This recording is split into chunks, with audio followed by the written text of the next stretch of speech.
रहीम। हम इस वक्त जबल ओहद पे खड़े हैं और जबल ओहद वो है जिसके बारे में अल्लाह के नबी ने फरमाया ओहदुन जबलुन युहिब्बुना व नुहिब्बुहु। ओहद वो पहाड़ है जो हमसे मोहब्बत करता है और हम उससे मोहब्बत करते हैं। ग़ज़वा ओहद 3 हिजरी को रूनुमा हुआ था, जिसमें अल्लाह के प्यारे नबी अलैहिस्सलातु वस्सलाम ने बज़ाते खुद शिरकत की थी। किबार सहाबा कराम इस जंग में शरीक हुए थे और इस जंग में हुज़ूर नबी अकरम सल्लल्लाहु अलैहि वसल्लम के प्यारे चचा हज़रत हमज़ा बिन अब्दुल मुत्तलिब आप शहीद हुए थे और बहुत से किबार सहाबा कराम जैसे हज़रत अब्दुल्ला इब्ने जाहश, हज़रत मुसब इब्ने उमैर और 70 के करीब सहाबा कराम उन्होंने ग़ज़वा ओहद में जामे शहादत नोश किया था। ग़ज़वा ओहद वो पहाड़ है जिस पहाड़ के ऊपर अल्लाह के नबी के कदम लगे हैं। जबल ओहद वो पहाड़ है जिसके ऊपर अल्लाह के नबी की निगाहें पड़ी हैं। ये पहाड़ वो पहाड़ है जहाँ पे अल्लाह के नबी के दंदान मुबारक शहीद हुए थे।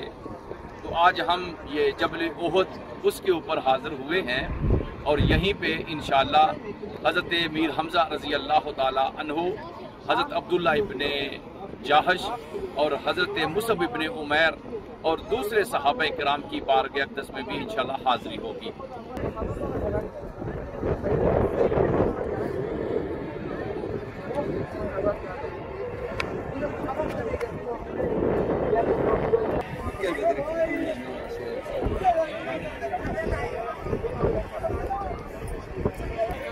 ये वो सामने एक 4 दीवारी नज़र आ रही है और इस 4 दीवारी के अंदर ही हज़रत सैयदना अमीर हमज़ा रज़ी अल्लाह ताला अन्हो, हज़रत अब्दुल्ला इब्ने जाश रज़ी अल्लाह ताला अन्हो और हज़रत मुसब इब्ने उमैर और दूसरे सहाबा कराम रिज़वानुल्लाह ताला अजमाइन की कब्रें हैं और जो मुसलमान शहीद हुए थे उनकी ये बारगाह अक़दस में आकर लोग हाज़िरी देते हैं।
ये हमीर